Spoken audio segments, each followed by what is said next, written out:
I consider Judith Butler one of my favorite interlocutors. I mean, she's got many, so I don't want to claim any more than this. Somebody that I need to check back with regularly on where are we at in our thinking, in our lives, in our struggles. Very, very similar and very different. We're both working class girls. That is very rare.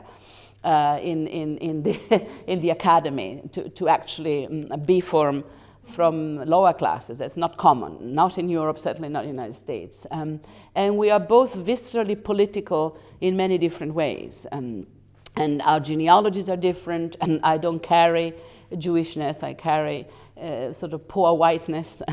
I am an anti-fascist Italian, and Judy is an anti-fascist American, very different stories. We have deep roots in the post-structuralist philosophy, in the deconstruction of the categories, in not taking any notion as absolute. So we're not relativists, but we're very, very critical. She is a friend, personally, but also in the philosophical sense of the term. And what I admire in Judith Butler is also, in a sense, what I disagree with, which is her definition of ethics as the acknowledgement of and the loyalty to the vulnerability of the other. That is both what I admire and what I disagree with, because for me the ethical is the transformation of the negative into affirmative.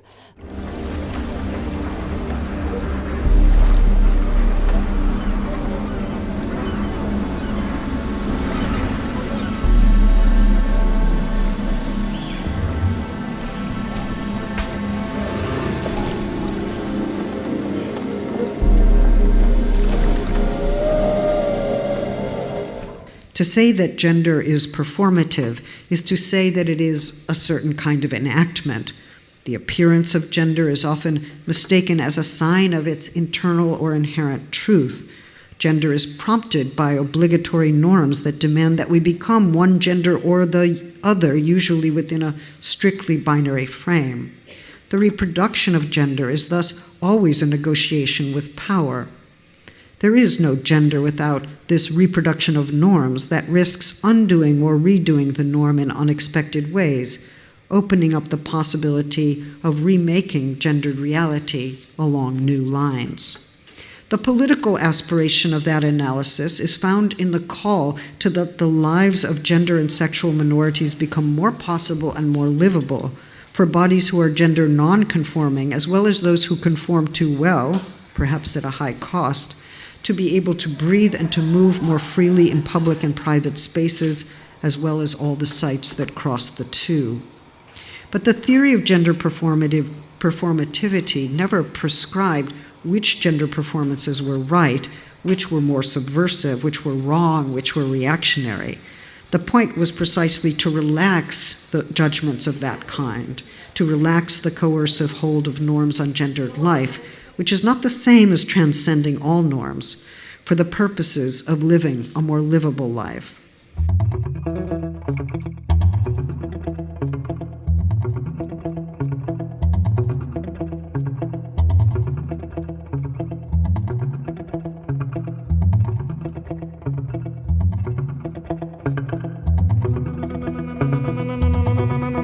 Nadie me conoce, ni mi psiquiatra, ni la alcachofa de la ducha, ni mi taza de café, ni mis pestañas. Nadie sabe nada de mí y nadie me ha descubierto todavía.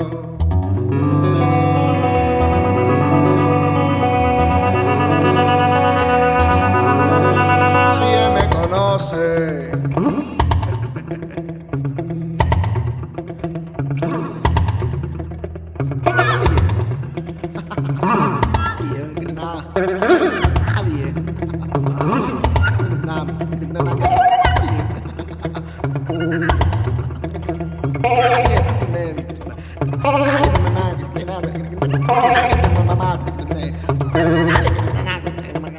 The problem is that part of what happens in the oppression of women is that they're also being policed for gender norms, right? Like the task of a woman is to be obedient. That is part of a gender norm. The task of a woman is to take violence when it is dealt to her by her man.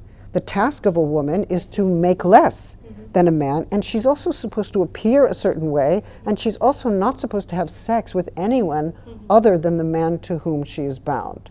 So there's a regulation of her sexual behavior, of her appearance, of her inferiority. There are many different ways in which the oppression of women takes place, which is why we have radical economic inequality, we have violence against women that hasn't been adequately recognized or redressed.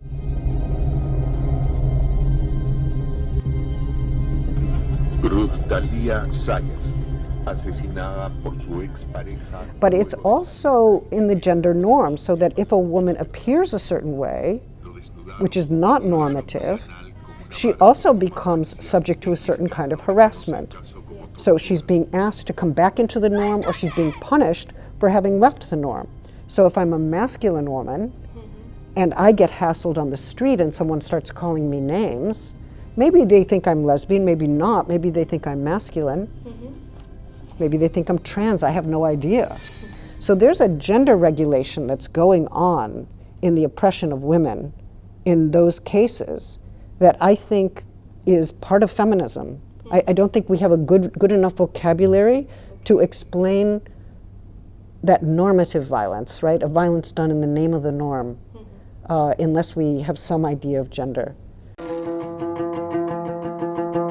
How far would someone go to understand the other? Would you be an immigrant? Would you change your gender? Would you dare to see yourself with physical disabilities? We've decided to hack neuroscience experiments to experience what it's like to be in the body of a different person. The Machine to Be Another combines neuroscience protocols with art performances to trick the brain's perception of one's own body. Instead of seeing themselves in the body of a digital avatar, like in most of the neuroscience studies, the machine allows users to see themselves in the body of a real person. The protocol of interaction combines visual, audio, physical, and motor stimuli. More than an art installation, The Machine to Be Another is a Creative Commons initiative that can be replicated by anyone interested in understanding the world through the eyes of the other, and therefore interested in understanding themselves. We developed several applications of The Machine to Be Another, addressing issues like mutual respect, gender identity, generational conflicts, immigration and physical disability bias, body extension, and neurorehabilitation. And we are planning to go much further in this long-term research that aims to raise the awareness that we are more than individuals. We are part of a big system, a big collective called humanity. And have you ever imagined how would this world be like if we could understand better each other?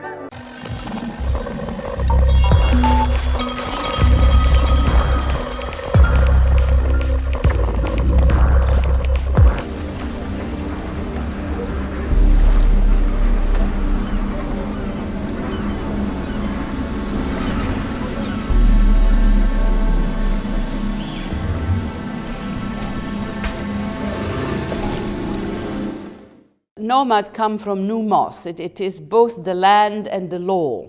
It comes from an understanding of territory. For me, nomadism has to do with a responsibility for certain locations. Locations is the key terms. Territories, people would say today. Plateaus, I suppose, Deleuze would say. But locations in feminism are very important, because one of the main feminist methods that I would always praise is called the politics of location. And the politics of location works by saying, don't take a universalistic position. Don't speak on behalf of all the oppressed, of all places, of all times. Don't be Sartre and Simone de Beauvoir. Be situated, be specific. What exactly are you talking about? What are you fighting for? What are you objecting to? Sure, patriarchy, sure, capitalism. Those are big abstractions. Can we break it down to something specific? Then you can also use nomadism to read the global economy and read flows of migration, flows of population. All of the global economy is one great big flow. It's flows of data, flows of capital, flows of people, and not all flows are the same. These are very different types of mobility. So what we need is reasoned political cartographies of the different forms of nomadism. They differ substantially, and they constitute the core of what we call the advanced economy.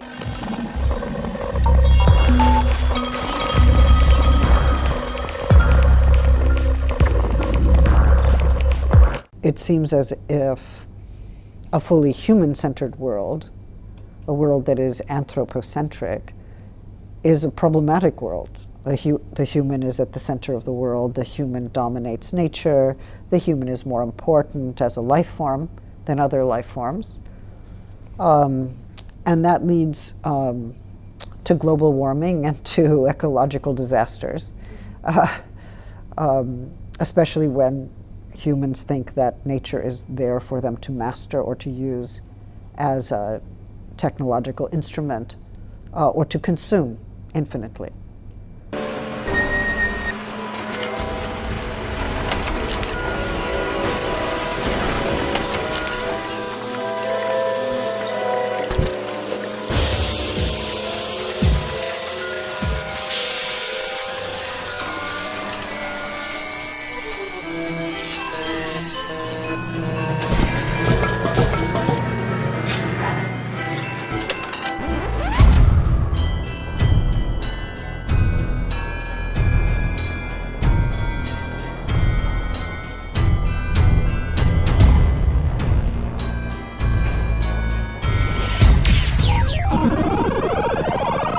New, shiny, iPhone 5. New, shiny, iPhone 5. New, shiny, iPhone 5.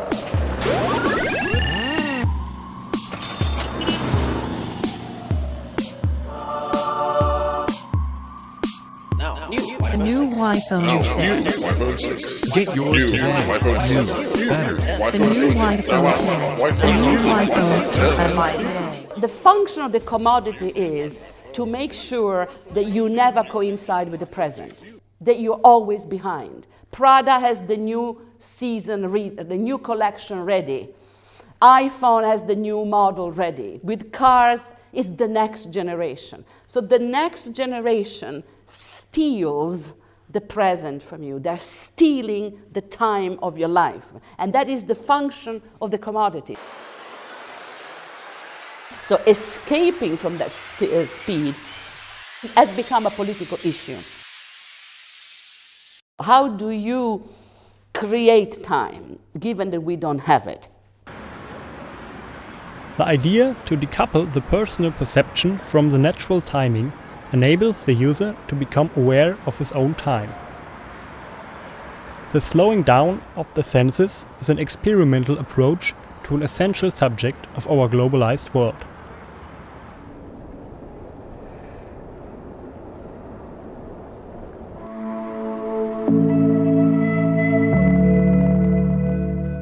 When Virginia Woolf is walking down Oxford Street in the 1930s, surrounded by the chaos of Oxford Street, which was already chaotic then, imagine now, and the buses, and the taxis, and the people, and the neon light, and the department stores, the loudness, the vulgarity, the absolute vitality of the market economy. And within that, in her famous Walk Down Oxford Street piece, she transforms that. She transposes that in a set of sounds and like she translates these mechanical sounds into music and colors and sort of perceptions, and it becomes like a sea of voices. It becomes like you are walking on the beach and there is this incredibly alive universe. It's the total transformation. And she goes home and writes. Virginia Woolf is somebody who was very vulnerable also psychically, and very open to the intensities of life and the violence of life. She's constantly transforming the brutality and the negativity into something utterly affirmative. I think it's the job of culture, it's the job of thinking to create stillness in speed, within the speed, excavate the spaces, to stop the velocity, to hold it, and let the world flow past. Perhaps sometimes going slow, which is, after all, still a way of going, is no less political than going fast.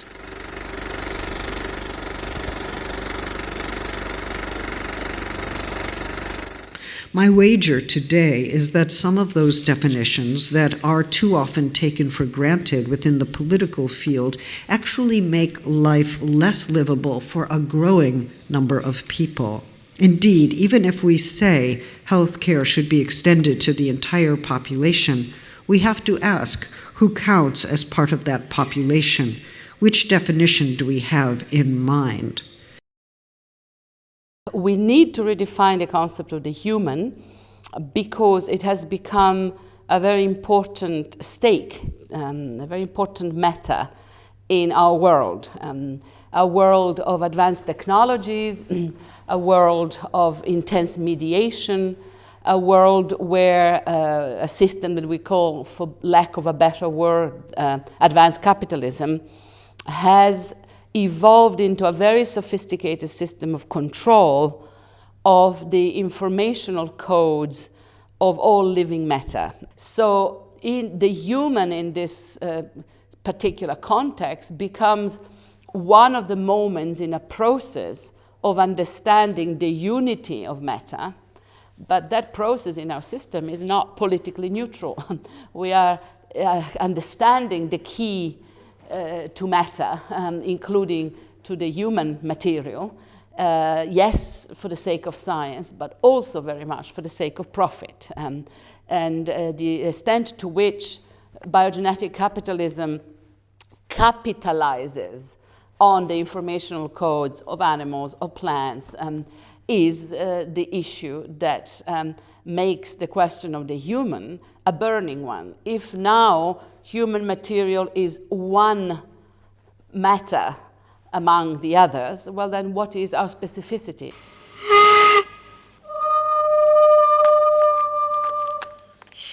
To become political, you have to take distance from your habits. You have to take a walk.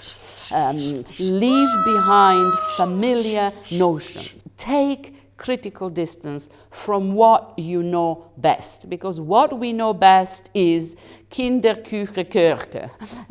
It's land, it's family, country, land. This is the home, right? And home is a very dangerous place. Homes are places that we have to leave behind.